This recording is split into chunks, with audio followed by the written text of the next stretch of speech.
Accountability is freedom because when we choose to take ownership of our choices, our actions, and even our failures, we unlock the ability to create real change in our lives rather than waiting for circumstances or others to decide for us. And this responsibility is not a burden, but a source of power because it shifts us from being passive participants into active authors of our own story. And while it is often easier to place blame on the environment, on other people, or on timing, each of those excuses quietly chains us to the very limitations we want to escape, keeping us small and stuck. But when we admit that our decisions, both wise and unwise, are ours, we gain clarity about what needs to shift and what growth is required. And that clarity births freedom because no longer are we bound to the cycle of waiting for someone else to fix, rescue, or motivate us. Instead, we recognize that every step forward, no matter how small, belongs to us, and this responsibility is liberating because it means our progress isn't dependent on luck, permission, or external validation. It is rooted in the daily choices we make, and while accountability asks us to face discomfort, admit mistakes, and to acknowledge where we've fallen short, it also invites us into courage because the same vulnerability that comes with saying, "This was my fault," carries with it the strength to say, "And this is how I will do better." And through that lens, we see that accountability is not about shame, but about empowerment, not about guilt, but about growth. Because when we step into full ownership of our life, we learn to trust ourselves more deeply, we learn resilience through facing consequences, and we discover that freedom is not the absence of responsibility, but the embrace of it. For only when we stand in that space do we gain the power to break patterns, to build habits that align with who we want to be, and to create a life that reflects our values instead of our excuses. And this kind of freedom doesn't come with shortcuts. It comes with honesty, discipline, and the willingness to tell ourselves the truth even when it is uncomfortable. Because every time we hold ourselves accountable, we carve a path away from regret and closer to integrity. And while it may feel heavy in the moment, in reality, it lightens our spirit because it clears away the weight of denial and blame, leaving us with the quiet but unshakable strength of knowing that our life is in our hands, and that is the deepest kind of freedom anyone can claim. Fear hides behind excuses because most of the time when we say we can't do something, what we truly mean is that we're afraid of failing, afraid of being judged, or afraid of discovering that we aren't as capable as we hope to be.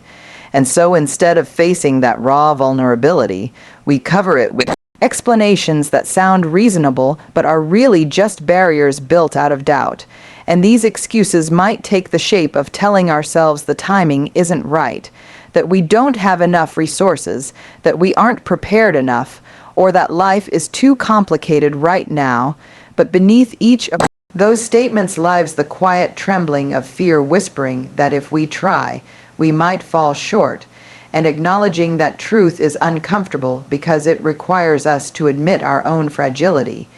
Yet it is only by exposing fear for what it is that we begin to dismantle the walls that hold us back.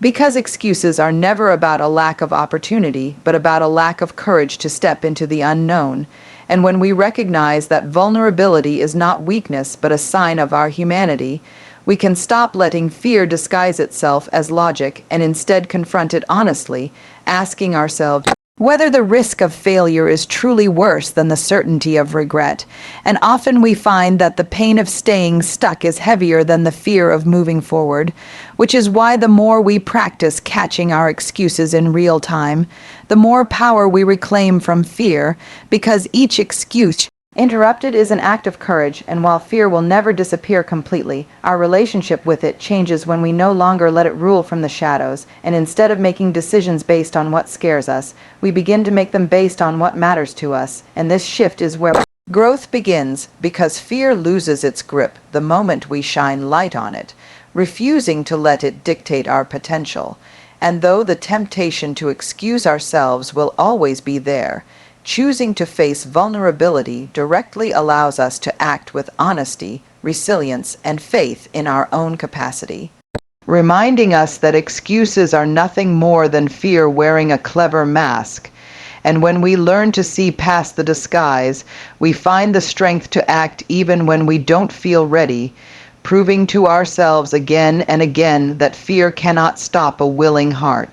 Courage over comfort means choosing the harder path of action instead of the easier path of justification, because growth never comes from staying in the familiar place where nothing challenges us, and yet it is human nature to seek comfort, to wrap ourselves in routines, explanations, and safe excuses that keep us from stretching into the unknown. But the truth is that everything we desire, whether it is success, fulfillment, or deeper connection, waits on the other side of discomfort, and the only way to reach it is to choose courage even when it feels risky, because courage is not the absence of fear but the willingness to move forward while carrying it, and every time we justify an action we are protecting ourselves from vulnerability but also denying ourselves the chance to grow. And while comfort feels good in the short term, it quietly erodes possibility, creating a life of stagnation where dreams fade into what-ifs, whereas courage, though messy and often painful,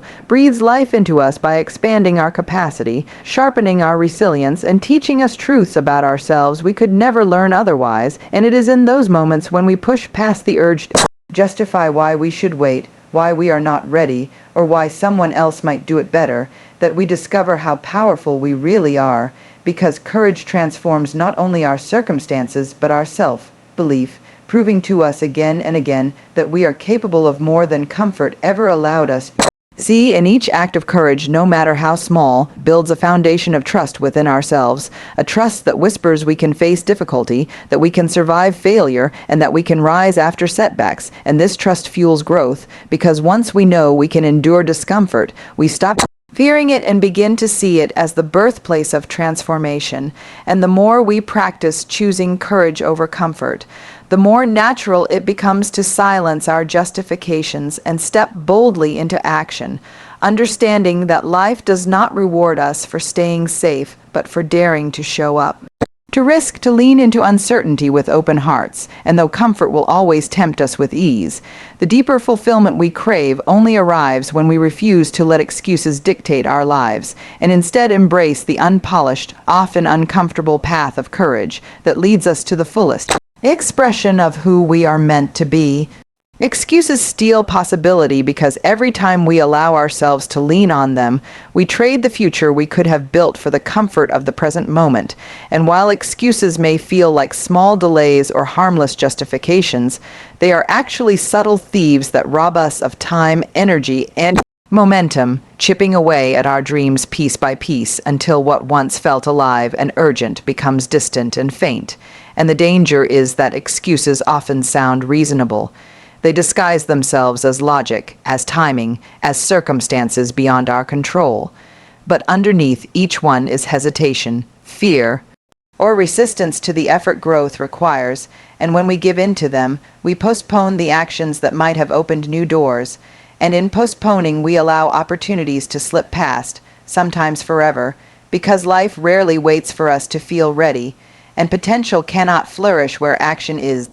absent, so every excuse becomes a slow erosion of who we might have been, and the more we justify our inaction, the more those justifications become habits, building a life where possibility is constantly overshadowed by reasons why it could not happen, yet the truth is possibility is never lost because of lack of resources, perfect timing, or favorable circumstances. It is lost the moment we choose to rationalize instead of act. And the more excuses we accumulate, the heavier they become, creating a weight of regret that follows us, reminding us of what we could have achieved had we been willing to step forward. But the power of this realization is that just as excuses can erode possibility, responsibility can restore it, because the moment we recognize that every excuse is a choice, we also recognize that we can choose differently, and in choosing action over explanation, we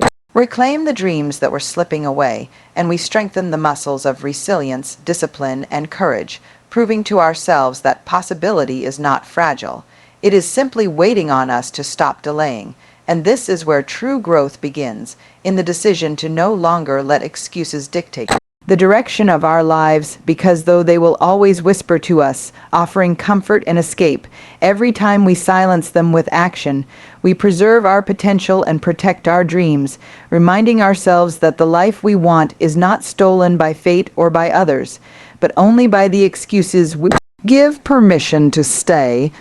Discipline fuels progress because it reminds us that the path to achievement is not paved with flawless attempts or sudden bursts of inspiration, but with the steady, deliberate practice of showing up again and again. And it is in this repetition that barriers which once seemed unshakable begin to weaken, not because we have been perfect, but because we have been consistent. And while perfection is often a trap that convinces us to wait until conditions are ideal, discipline teaches us that conditions rarely are, and that progress depends on action taken despite imperfection, because each small step compounds into momentum, and momentum carries us forward even when the journey feels long. And though discipline demands patience, sacrifice, and resilience, it rewards us with growth that cannot be gained through shortcuts, because every time we choose to honor a commitment ourselves, we strengthen the trust we have in our own ability to persevere, and this self-trust becomes the foundation upon which lasting success is built. And while mistakes, setbacks, and failures are inevitable, discipline does not ask us to avoid them, but to move through them to learn, adapt, and to return to the path with greater determination. And in this way, discipline is not rigid but flexible, teaching us to bend without breaking, to fall without staying down, and to keep building brick by brick even when progress is invisible. For the truth is, barriers do not fall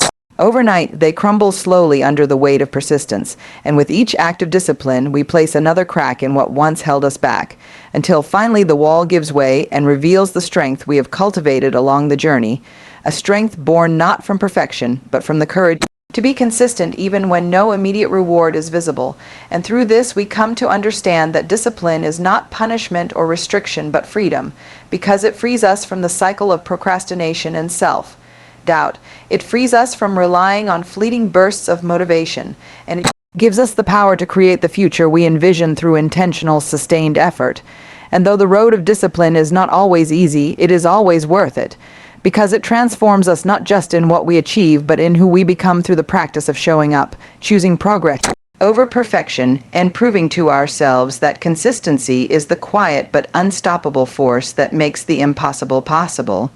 Living fully means showing up because the essence of a meaningful life is not found in flawless execution or perfect timing, but in the willingness to be present, to step forward even when uncertainty lingers, and to engage with each moment as it comes. And too often we hold ourselves back with excuses that disguise fear, convincing ourselves that we are not ready, that we need to be better, stronger, or more prepared before we take the next step. Yet life is not asking for perfection. It is asking for presence, for the courage to bring our whole selves, messy, imperfect, and vulnerable, into the spaces that matter. And when we show up despite our doubts, we discover that growth happens not in hiding but in participating, not in waiting for the perfect conditions but in meeting life as it unfolds. And the beauty of this truth is that showing up does not mean we will never fail. It means we are willing to risk failure for the sake of living authentically,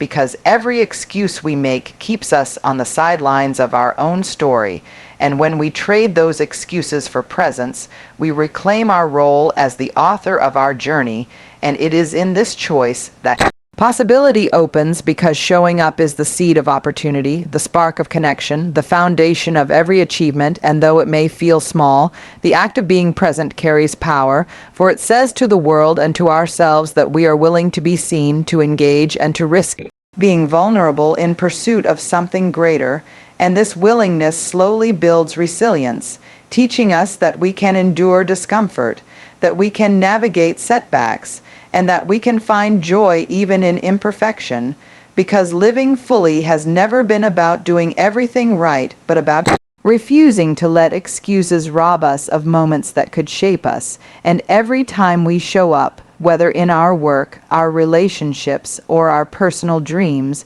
we practice the art of courage, and in doing so, we discover a depth of fulfillment that hiding could never provide. For showing up is how we Honor our potential, how we give ourselves the chance to grow, and how we remind ourselves that life is not meant to be spectated but lived. And in the end, no excuse is strong enough to outweigh the freedom and joy found in simply being present, willing, and open to the possibilities that come when we choose to truly engage with life.